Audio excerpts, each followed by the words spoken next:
सोचिए, आपका बच्चा सुबह उठता है, बस्ता उठाता है और फिर स्कूल जाता है। देखिए गाड़ियों के कांच फोड़े गए हैं और यहाँ पर देखिए, ये तस्वीर देखिए, गांव वाले उग्र हो चुके हैं। यहाँ पर देखिए, यहाँ पर और ये आग भी गिर चुका है। लेकिन स्कूल में बेंच नहीं है, ब्लैक बोर्ड टूटा हुआ है और बगल में भैंस बंधी हुई है, गोबर की बदबू आ रही है और वहां पर बच्चे बैठकर पढ़ रहे हैं। ये कहानी किसी फिल्म की नहीं है, ये कहानी है राजस्थान के एक गांव की सच्ची कहानी है। और अब दूसरा सीन सोचिए, दिल्ली में एक बड़ा स्टूडियो है, एसी चल रहा है, बड़ी बड़ी लाइटें जल रही है और वहां बहस चल रही है वंदे मातरम पर, और एक तरफ गांव में बच्चा भैंस के तबेले में पढ़ रहा है, दूसरी तरफ टीवी पर लोग लड़ रहे हैं कि वंदे मातरम किसने गाया, किसने नहीं गाया। तो मैं आपसे सीधा सवाल पूछता हूं दोस्तों, इस देश के लिए जरूरी क्या है? हमारे स्कूल ठीक हो जाएं, टीवी पर हर रोज वंदे मातरम पर लड़ाई क्यों होती रही है? ये सवाल इसलिए जरूरी है क्योंकि पिछले हफ्ते जो हुआ है उसने सब कुछ साफ कर दिया है। नमस्कार, मैं हूं आदेश वर्मा, आप देख रहे हैं पॉलिटिकल सच्चाई।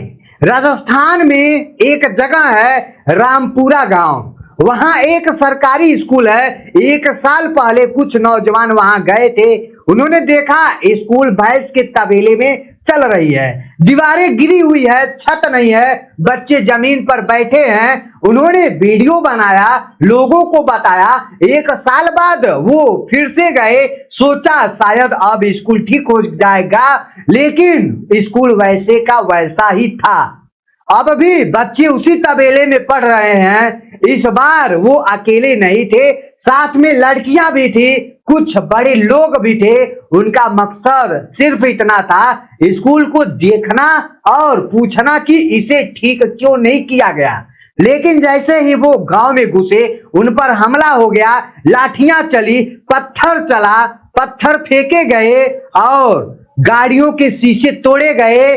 उनमें से एक लड़का आशुतोष नाम का, उनका हाथ टूट गया, एक लड़की का फोन तोड़ दिया गया, कुछ महिलाओं पर पत्थर से वार किया गया। तो मैंने वो वीडियो देखा है, करीब 1 मिनट का वीडियो है। उसमें दिख रहा है कि ये नौजवान स्कूल के अंदर जा रहे हैं और पीछे से भीड़ कर सामने आ रहे हैं। गाड़ी में बैठा एक लड़का दर्द से चिल्ला रहा है, कह रहा है मेरा हाथ शायद टूट गया है, मुझे बहुत दर्द हो रहा है, अब यहाँ रुकिए। और सोचिए अपने दिमाग में, अगर कोई गांव में स्कूल ठीक करने जाता है तो गांव वाले उस पर हमला क्यों करेंगे? गांव वाले तो खुद चाहते हैं कि उनके बच्चों का स्कूल ठीक हो जाए, तो फिर हमला किसने किया? इस नौजवानों का कहना है ये हमला गांव वालों ने नहीं बल्कि बीजेपी के कार्यकर्ताओं ने किया है। उनका कहना है कि ये सब पहले से तय था कि लोग पत्थर लेकर के बैठे थे, ट्यूब में पत्थर भरकर रखे थे। उनका ये भी कहना है कि पुलिस वहां खड़ी थी, पुलिस को पता था कि पहले भी वहां पत्थरबाजी हुई है, लेकिन पुलिस ने कुछ नहीं किया। पुलिस ने कहा ये आपका मामला है, हम कुछ नहीं करेंगे। अब दूसरी तरफ क्या कहा जा रहा है, वहां के कुछ लोग कह रहे हैं कि ये बाहर के लोग गांव में आकर के हंगामा कर रहे थे। तो एक तरफ ये नौजवान कह रहे हैं कि हम स्कूल ठीक करने गए थे, हम पर हमला हुआ अचानक। दूसरी तरफ कुछ लोग कह रहे हैं ये लोग राजनीति करने आए थे। लेकिन एक बात तो पक्की है दोस्तों, वीडियो में मारपीट तो आपको दिख रहा है, गाड़ियों के शीशे टूटे हुए आपको दिख रहे हैं, हाथ टूटा हुआ दिख रहा है और स्कूल आज भी तबेले में चल रहा है। ये बात तो कोई भी जाकर के देख सकता है। इन नौजवानों ने कहा है कि 48 घंटे में हमला करने वाले पकड़े जाएंगे और स्कूल को ठीक करने का ऑर्डर वापस लिया जाएगा, नहीं तो आंदोलन और बड़ा हो जाएगा।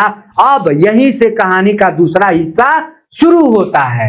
जब राजस्थान में ये सब हो रहा था, उसी समय दिल्ली में टीवी स्टूडियो में वंदे मातरम पर बहुत बड़ी बहस चल रही थी दोस्तों।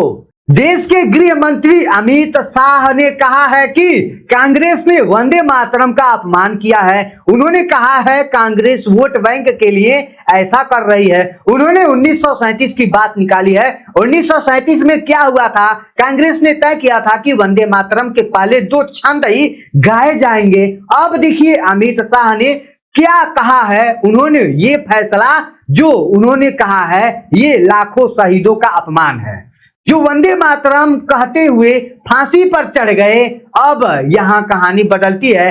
कांग्रेस की तरफ से जवाब आया। कांग्रेस के लोगों ने कहा 1937 में ये फैसला अकेले किसी ने नहीं लिया था। इस फैसले के पीछे महात्मा गांधी थे, सरदार वल्लभ भाई पटेल थे, नेताजी सुभाष चंद्र बोस थे, पंडित जवाहरलाल नेहरू थे, सरदार राजगोपालाचारी भी थे और गुरुदेव रविंद्रनाथ टैगोर भी मौजूद थे।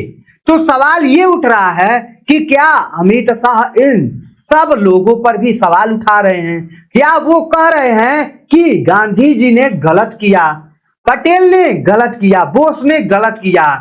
ये बड़ा सवाल उठता है। और फिर पवन खेड़ा और कपिल सिब्बल ने एक और सवाल पूछा है। कपिल सिब्बल ने पूछा है पिछले 50 साल में आरएसएस ने, बीजेपी ने कभी पूरा वंदे मातरम गाया है क्या? नरेंद्र मोदी जब गुजरात के मुख्यमंत्री थे तब उन्होंने कभी पूरे स्कूलों में पूरा वंदे मातरम गवाया है क्या? अटल बिहारी वाजपेयी ने गाया क्या? पवन खेड़ा तो एक टीवी चैनल पर चले गए जो अडानी के चैनल के नाम से जाना जाता है। वहां एंकर वंदे मातरम पर बहस कर रही थी। पवन खेड़ा ने कहा आप ही गा दीजिए वंदे मातरम। एंकर नहीं गा पाई। उन्होंने कहा मुझे पूरा याद नहीं है। पवन खेड़ा ने कहा जब आप गा ही नहीं सकते तो आप इस पर बहस क्यों कर रहे हैं? यही बात रिपब्लिक चैनल पर भी हुई थी। वहां का संपादक जो थे एक लड़की थी और जो नाम था रिया आहिर। उनसे पूछा गया था कि वंदे मातरम में कितने छंद हैं? लड़की ने कहा मुझे पहले 2 आते हैं। संपादक ने पूछा नेशनल एंथम में कितने छंद है और फिर खुद ही कंफ्यूज हो गया।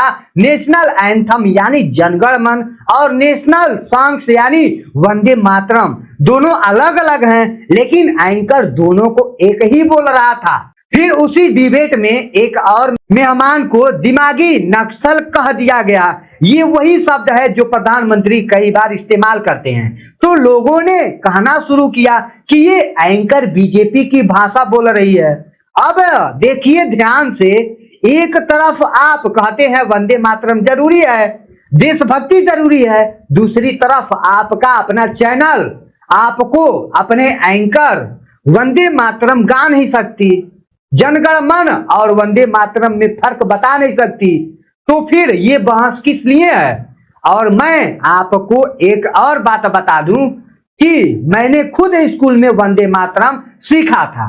आज भी मुझे याद है वंदे मातरम सुजलाम सुफलाम ऐसे करके गाया जाता है।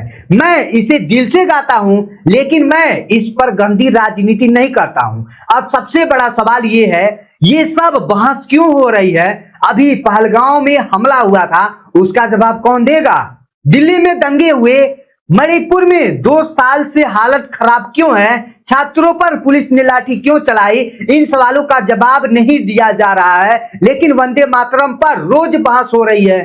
क्यों? क्योंकि वंदे मातरम एक भावना है जो दिलों से जुड़ा हुआ है। लोग इसे सुनते ही खड़े हो जाते हैं क्योंकि ये मेरा राष्ट्रीय गान है। और जब आप भावना पर बहस कराते हैं तो लोग असली मुद्दा भूल जाते हैं।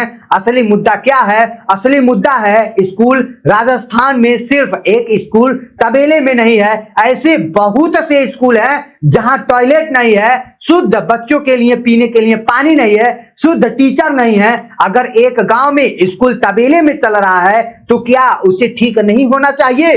क्या उसमें किसी को तकलीफ होनी चाहिए ठीक करने में? जो नौजवान वहां गए थे वो यही तो पूछ रहे थे, लेकिन उन पर हमला हो गया। अब आप सोचिए, अगर स्कूल ठीक करने वालों पर हमला होगा तो स्कूल कौन ठीक करेगा? और अगर हर बार स्कूल की बात उठने पर वंदे मातरम की बात शुरू हो जाएगी तो स्कूल की बात कौन सुनेगा।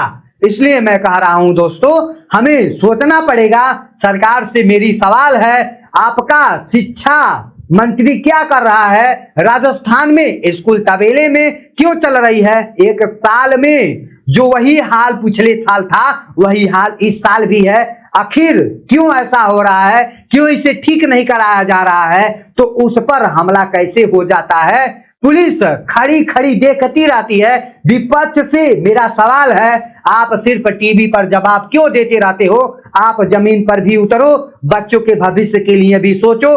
आप उन स्कूलों में जाओ जहां पर एकदम स्थिति खराब है, वहां की सुरक्षा आप क्यों नहीं करवाते हो? महिलाओं पर, लड़कियों पर पत्थर क्यों आप फेंकवाते हो? इसका जिम्मेदार कौन होता है? ये तो अब बीजेपी ही जानेगी। और उन नौजवानों से भी सवाल है जो स्कूल ठीक करने गए थे, क्या आप सच में सिर्फ स्कूल के लिए गए थे या इसके पीछे कोई और मकसद भी था? क्योंकि गांव के लोगों का भरोसा जीतना भी जरूरी है। और सबसे आखिरी जो सवाल आपसे है, जो ये हमारे बंधक वीडियो देख रहे हैं, आपके लिए जरूरी क्या है? आपका बच्चा अच्छे स्कूल में पढ़े, जहां बेंच हो, किताब हो, ब्लैक बोर्ड हो, टीचर हो, पानी हो, और टीवी पर हर शाम वंदे मातरम पर लड़ाई देखना ये जरूरी नहीं है। हमें फैसिलिटी चाहिए। वंदे मातरम हमारे दिल में है, हमारी ये राजनीति नहीं है। जनगणमन हमारे दिल में है, इसका कोई अपमान नहीं कर सकता है, चाहे वो बीजेपी हो, चाहे वो कांग्रेस हो, चाहे वो आरएसएस हो, कोई भी हो। तो क्या वंदे मातरम का मतलब पूरा होगा? बंकिम बाबू ने वंदे मातरम लिखा था, माँ को याद करके लिखा था, इस धरती को सलाम करके लिखा था। अगर इस माँ के बच्चे तबेले में पढ़ेंगे तो क्या ये माँ का सम्मान है या फिर उसका अपमान है? आप ही लोग कमेंट में बताइएगा। जय हिंद, जय भारत।